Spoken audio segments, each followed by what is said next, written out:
Hello, and welcome to a very special edition of It's Just Me, hosted by Brent Fox. And today, and the reason that I'm mentioning, of course, that today is actually a special edition of It's Just Me, hosted by Brent Fox, I want to give a very happy birthday to my brother, I Am Trill Will. Happy birthday, man. And as I mentioned before, I hope that you're properly celebrated and appreciated because you're definitely both here. So, shouts out to you, man.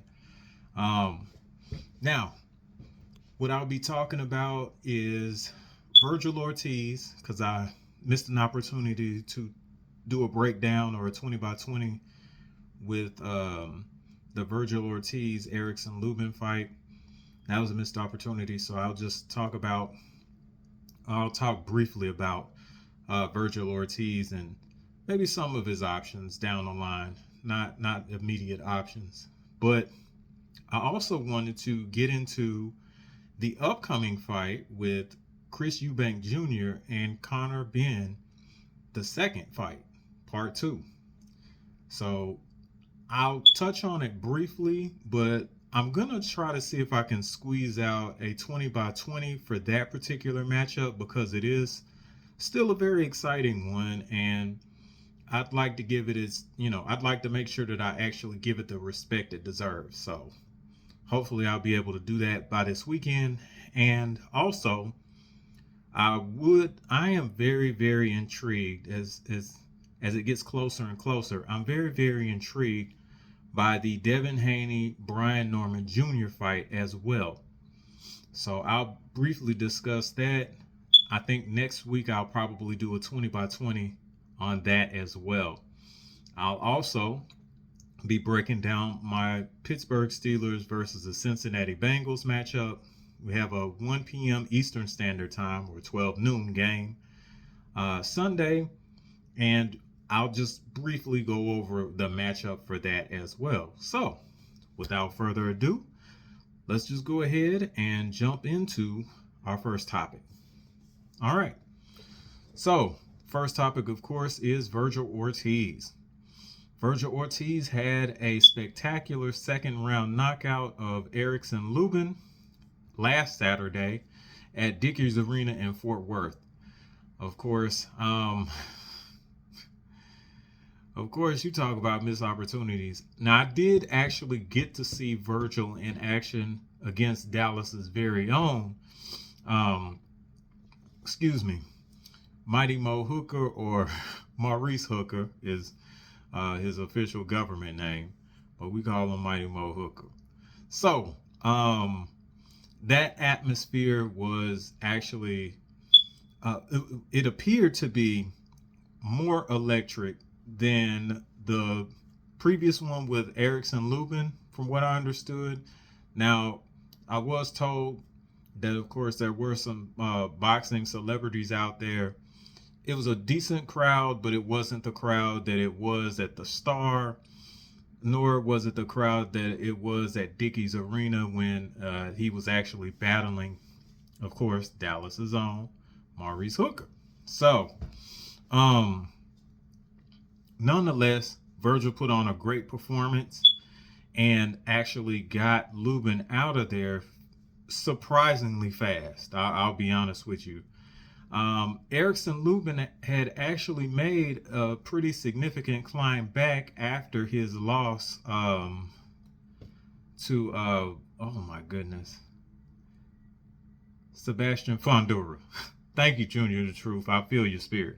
Sebastian Fondura. So he made a pretty significant climb back.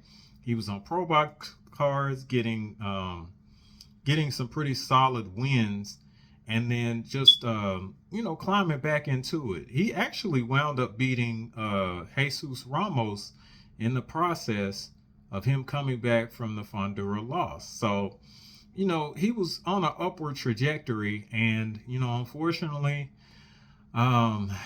I guess now Lubin is probably going to wind up being a gatekeeper to separate the good from the elite. Of course, when he fought Jermell Charlo, I think it was back in 2018, 2019. Mel knocked him out in the first round. Mel went on to be the undisputed champion at 154 pounds. Sebastian Fondura, whom that was a great fight for for how long it actually lasted. I think that should have been probably fight of the year if it was not. But again, there were knockdowns on both sides. Both sides were actually damaged, but Sebastian came out on top, obviously, and Lubin had to climb back, but he did so, and he did so in mostly convincing fashion to get to this point, and then, of course, unfortunately lose again. Now, there's no doubt in my mind that Virgil Ortiz is actually going to have some form of the belt at 154 pounds. It's just a matter of which one. I'm not quite sure which belt the Zone usually has. I think it might wind up being like the WBC belt. I'm not for sure. But most of the time, in previous years, let me just put it that way. Previous years, PBC used to have the WBC and then the WBO belts. No, not the WBO. The WBC and the WBA belts.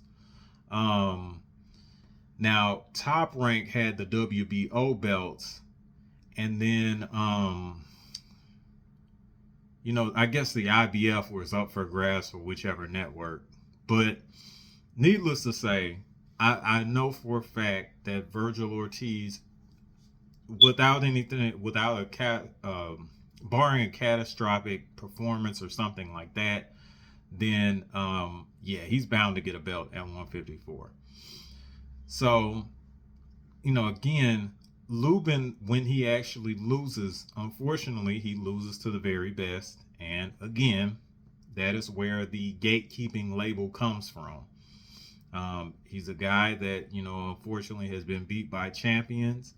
And he's going to be the guy that actually kind of determines whether or not someone, an uprising prospect or contender, deserves a title shot. So, that's unfortunately probably going to be his role for the duration of his career. So, but shouts out to Erickson Lubin.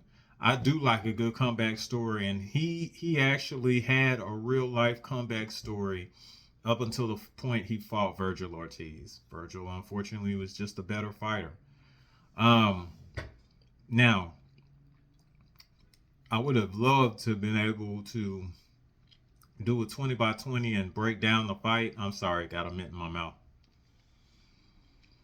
I would love to have done a 20 by 20 and broke down the fight, but gotta work on my time management. But at any rate, I will probably go over the fighting style of Virgil Ortiz. I'll do some film study and we'll see what develops from that. But moving on to segue to the next topic, the fight between Chris Eubank Jr. and Connor Benn is going to take place this weekend, and it's going to be on the Zone. Now, here in the United States Central Standard Time, I think the main card is probably going to start off around 2 p.m. if I'm not mistaken. And again, that's Central Standard Time here in the U.S. Now, this particular second fight is pretty much going to be, to me, either a repeat performance of the first, or it's going to be a fight that actually leads intrigue to maybe a trilogy. It's going to be one of those two. Just don't know which one it is yet. But I'm going to make sure that I try to, again, give this fight its just due and try to do a 20 by 20 series on it and make sure that, I properly break down the fight, fight strategies of each fighter, things of that nature. So that way we'll have some decent content on that. But I definitely look forward to seeing, how this fight actually unfolds. So I can't wait to watch it this weekend. And we have another fight coming up next weekend, which is Brian Norman Jr. versus Devin Haney. Now, that is also a very intriguing matchup because you have a masterclass boxer in Devin Haney, and then you also have a champion who happens to be a boxer puncher. Not just a puncher, a boxer puncher. So I would love to see how that particular fight turns out. Um, Now, personally, I do like both. You know, I guess I have to pause for whatever reason. I do like the character of both men and their fathers too. Now, there has been some things that have probably been said that are a bit out of line by each of them, but nonetheless, and I understand most of it is actually just to try to get people to tune into the fight. But needless to say, I'm really going to enjoy this particular matchup as well and can't wait to watch that one as well. Now, that's not even the main event. Devin Haney versus Brian Norman Jr. is not even the main event. The main event is actually David Benavidez versus Anthony Yard. So, yes, needless to say, it's a stacked card. I think Bam Rodriguez is on that card, and Abdullah Mason is on that card too. So, that'll be a great watch. Yeah, I'm gonna really enjoy seeing that one. So, lots and lots to digest. If you're a real boxing fan, you'll really, really enjoy this card, or should be able to really, really enjoy this card, because some of the more prominent fighters in boxing circles, of course, are going to be on that card. And I don't know how many fighters are going to be in Saudi Arabia, but again, it's going to be an exciting watch nonetheless.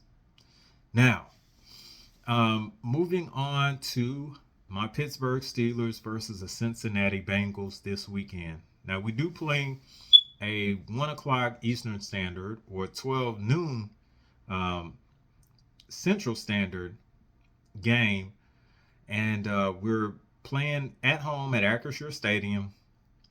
Now, the last time that we played the Bengals, we actually lost 31-33. It was somewhat of a thriller from the information that I actually gathered from it. A lot of back and forth. Both defenses were terrible, basically, and we had the worst defense that night, and that is why we lost. Now, I expect a much different result. Well, I expect a different result. I'm not going to say much different. I expect a different result this time.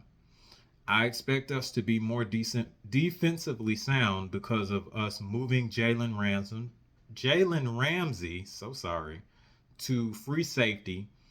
We just signed cornerback Asante Samuel. Now, he was on the practice squad. I don't know whether or not we actually elevated him from the practice squad. But to be honest, I think that he's going to need a couple of weeks to try to acclimate to a team environment. He had been out for quite some time, and to just kind of thrust him in there, I don't think that that's probably a smart strategy. If Corey Trice is healthy, I would look from contributions from him, and of course, if Brandon Eccles is actually just kind of focused in or locked in, I think that he'll be okay. Now, oh man, we did have a safety. We just cut him too. Poor guy. He was a safety for the Chiefs, and then he went to the Browns, and then we picked him up, and then he didn't play so good. Especially, he had a bad miss against Green Bay. And I think that's probably what sealed his fate. Like, you can't, you can't miss like that and then the receiver caught it directly behind you, man. That was a bad look. I'm forgetting the guy's name, and I'm so sorry. And I'm not trying to be insensitive to the guy's situation, but yeah, he had some pretty bad moments, and I think that's why we cut him. The name will come to me in probably a moment, but um, needless to say, the secondary's play should improve, and I'm looking for our defensive linemen like Cam Hayward, Keanu Benton, and then our rookie Derek Harmon to actually make some noise up front. This is going to allow, of course, Peyton Wilson and Patrick Queen in the middle to be able to kind of do their thing. And then, of course, TJ Watt on the edge, as well as Alex Highsmith, who's probably going to have a pretty good game. Should be bound, to kind of wreak havoc. The offensive line for Cincinnati is not all that great. And if we can actually just get him, if we can get Joe Flacco to hold on to the ball, maybe even a quarter of a second more, I think that makes a difference between our pass rush getting home and then him being able to deliver the ball just when we're on him. So I'm looking for, because we're going to have safety help with Jalen Ramsey and then Kyle Duggar. I look for our cornerbacks to probably be a little bit more aggressive and do a little bit more bump. Yeah, I don't want to say bump and run because most people think man coverage with that, but I do expect them to be a little bit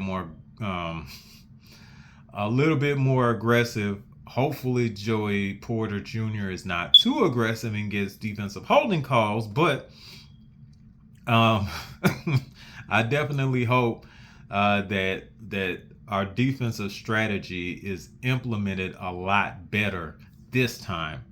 And I also am thinking offensively. Of course, we had the horrible performance from the information that I gathered Sunday night. I didn't have an opportunity to watch a game. Of course, I'm having to hold back from watching games because of the whole signing of Aaron Rodgers. Speaking of which, who wound up having a not so great game, and this is from several sources. He didn't have a great game at all. Missing guys, not being able to find guys that were actually open, things of that nature. And he was sort of in his own head. This game I expect to be a lot simpler. Pat Freiermuth usually has good games against Cincinnati, and I think that our running game is going to be a huge factor. I expect us to be able to effectively run the ball, and then late in the game, I expect us to be able to run at will. This defensive unit for Cincinnati is not all that great. As a matter of fact, a Cincinnati Bengals analyst that was on the Locked On podcast, and shout out to Locked On podcast, was mentioning that their defense is historically bad. So I definitely expect us to take advantage of how bad this defense is and be able to score over 30 points. Now, I probably would think maybe we'd probably score 31 points. And then it'll probably be 31 to their, let's just say 26. Needless to say, I think that we'll probably have control most of the game. I think that we do go back to actually running the football like we're supposed to. And I think that would probably open up some passing opportunities for Aaron Rodgers. And I think that actually opens up some receiving opportunities for not only Pat Freiermuth, but DK Metcalf as well. So I look for DK to have a decent game. I'm not looking for DK to have a huge game or anything like that. But I think that he'll probably have a decent game. I think Pat Freiermuth will have another good game against Cincinnati. And then I do look for Jaylen Warren to have a great game against Cincinnati and then be able to I expect triple digits rushing from Jaylen Warren with this particular defense. So I look for a 100-yard rushing day for him. Um, and I expect the time of possession to actually work out in our favor as well. I think with that being the case, we're probably gonna have maybe a turnover or two, if we're lucky. But I don't expect like this overwhelming amount of turnovers, like 5 or 6 or anything else like that. Like I don't think that Cincinnati or Joe Flacco is actually just going to be surrendering the ball like that. And their talent in the receiving core, because, yes, everybody's looking at Jamar Chase and then T. Higgins, but Andre Yoshivas is actually a very good third option. Noah Fant is actually a very good option at tight end as well. I think Jasecki's still out. And he's a very good option as well at tight end. So yeah, I think that since he's such a great option at tight end, that's going to be dangerous. But as I mentioned, I think that if our defensive line is able to get home better at a better rate this particular game, I don't think that's going to be too much of a factor. But, unfortunately, one of these guys from the receiving core is going to wind up eating. Now, my bet is actually going to be Jamar Chase because he gets the most opportunities. So, honestly, I would rather Jamar Chase hit triple digits, get a touchdown, and they lose, rather than he hit triple digits, get 2 touchdowns, and then you got T. Higgins that turns around, gets triple digits, and he gets a touchdown, and then Yoshivas catches 3 passes for 65 yards or something crazy like that. So I'm definitely wanting to reiterate that the defense actually has to be disruptive, and if they are, then we win this football game. Now, having said that, this team is very Jekyll and Hyde, my Pittsburgh Steelers. Admittedly, we're very Jekyll and Hyde. There's proof of that from last Sunday. Now, we played extremely well defensively against the Indianapolis Colts. We had a short field that led to the actual points. The last particular outing, not so great. There were miscues on offense, and the defense held out as long as they could, but unfortunately the levee broke, and that is why the Chargers actually won. Now, again, I am expecting with this legendarily horrible defense that Cincinnati actually has, that we should be able to control the clock, and that means running the ball effectively, and then that will help our passing game. So, I would look for that factor in our offensive plan or execution of it. So, and I do, again, expect us to win. But to be quite honest, with the way that this team functions, and I said before, it's very Jekyll and Hyde. I would be very disappointed, but I would not be surprised if we actually drop this one too. I'm not going to end on a down note, though. I'm not going to do it. So on a more positive note, optimistically, I'm thinking that our Pittsburgh Steelers should win. All right. And then I want to make sure that I show love to my brothers. Coach 67 Sports TV has a wide variety of shows that he has on YouTube. He is the best Southern University content creator on the face of the planet. And then we have my other brother, Jared O11 Green, who has content ranging from the Southern Baller Show, which can be seen on YouTube, 3:30 p.m. Central Standard Time, on Sundays, of course. And then he is also a co-host of HBCU Fanatics, which is probably going on right now. And then my brother, of course, the birthday boy himself, I Am Trill Will, has some of the best political content on the internet. And then Of course, the founder of this whole movement, 78 Sports TV, has shows that he usually does 10 a.m. Central Standard Time weekdays on YouTube. Thanks again, y'all, for tuning in to another edition of It's Just Me, hosted by Brent Fox, and I'll catch y'all next time.